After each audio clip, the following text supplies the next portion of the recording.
Good evening, my people, and as you all know, this is Suko Farms, and as I always say, it's on my channel where you learn how to break blast soldier fire from eggs to maturity, and it's also on my channel where you learn new tips and tricks on how to breed them perfectly.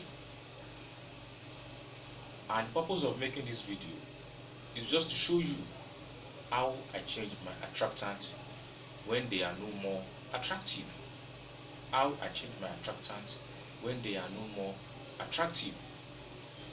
I told you in my previous upload that I will be making a video on how I change the attractant. So I want you to follow me.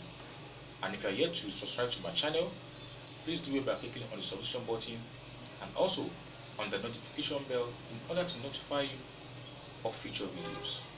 Thank you. Now what you're looking at here are all my attractant containers. Yes, my attractant containers. I still have some inside my love cages, but this is what I use inside this room. I'll say inside my love room. These are the containers, attractant containers I use inside the love room. I'll be changing the one inside the love cage tomorrow. Now I just remove some eggs, as you can see.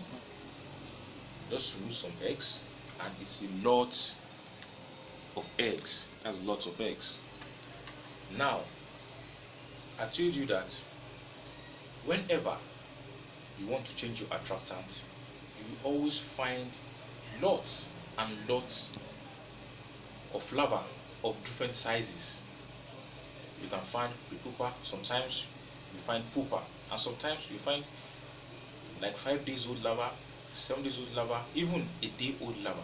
Why? Because the eggs hatch at different times, not at the same time. Some hatch on the first day, some on the second day, some on the third day, while the others are just growing. So by the time you just notice that your attractant is no more attractive again, and people are always wondering that why is my attractant no more attractive, or when am I going to change my attractant? First question is that the answer to the first question is, why is your attractant no more attractive? Very simple. Because the larvae inside the attractant have eaten up all the things that's attracting the female flies to come and lay their eggs. They have eaten up all the smell. It's no more attractive again. So which means that it's time for you to change your attractant. And I always change my attractant every 10 days. That is it. I change my attractant every 10 days. There's no need for you to prepare a watery attractant so that you could be able to use it as an attractant for like a month, 6 weeks. No. Because there will be lots of larvae inside that attractant. And when you don't change your attractant, larvae will try to come out of the attractant. And as they are coming out, they will be entering your egg trap. They will be entering your eggs, which is not good. As they are entering the egg trap, they will get stuck and they will just die. So my advice is that it's good for people to be changing their attractant at least every 10 days. At least every 10 days. Now, let me change the attractant. I'll open it and point the larvae inside this container. So I will only open like 2 containers, and I'll pause the video and pour the rest inside the container. Now, as you can see,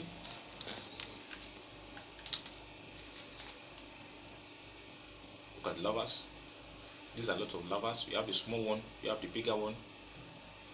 So I'll pour them here. Okay. This is the second container. I have about 30 containers of attractants. So the second container,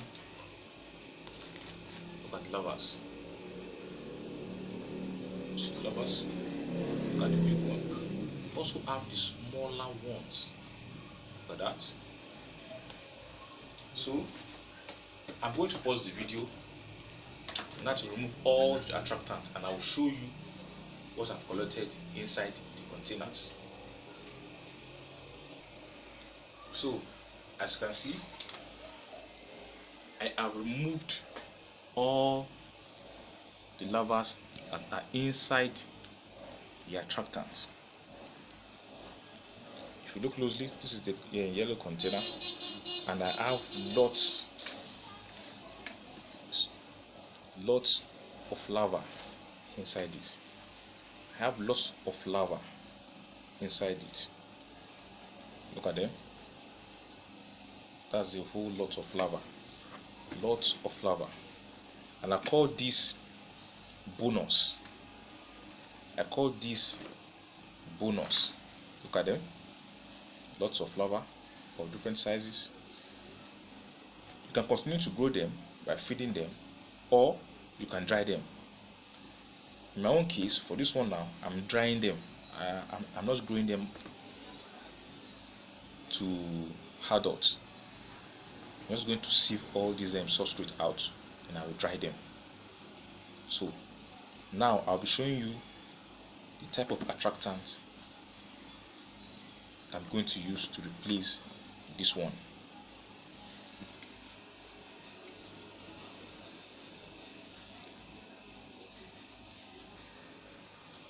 Okay, so let me put this one down. Let me remove this one.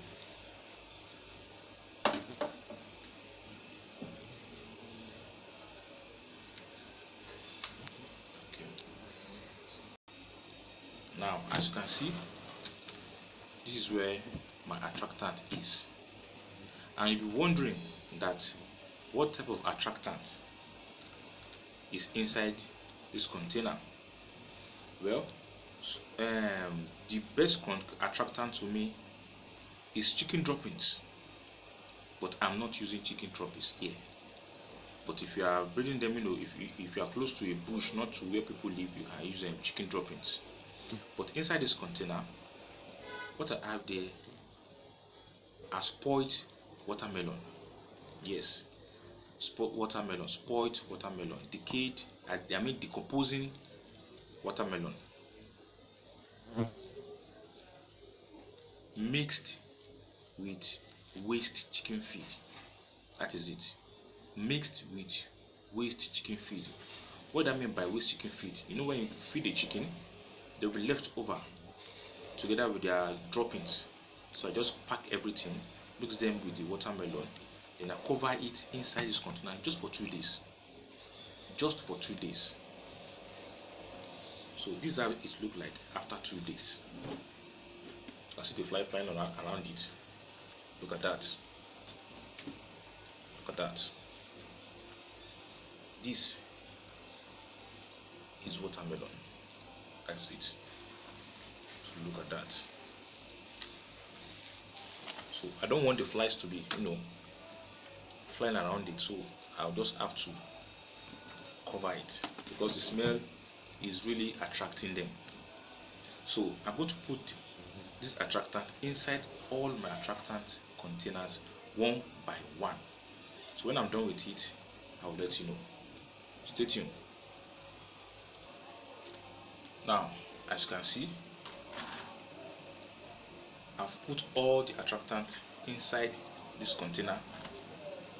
So I'm going to cover this one so that the flies won't enter it.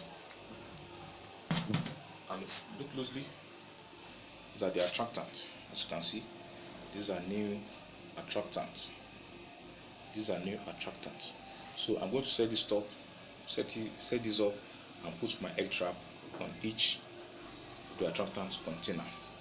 So the last tips that I'm going to say is that some people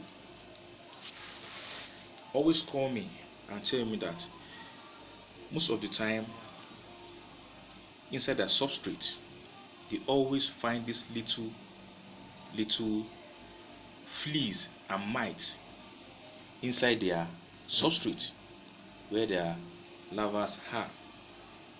And the fleas are killing their larvae. So the tip is that whenever you collect your chicken droppings, or even the droppings of chickens at your farm, always preheat the droppings. Even if you are using wood shavings, you need to preheat the wood shavings, because sometimes the wood shavings comes with mites, comes with fleas, especially when you have a chicken that has a lot of fleas. So whenever they pass their droppings, you also see their fleas inside the droppings, and you will not know. You just collect droppings and start to feed it to your larvae, and that will also affect your larvae. Sometimes your larvae will die.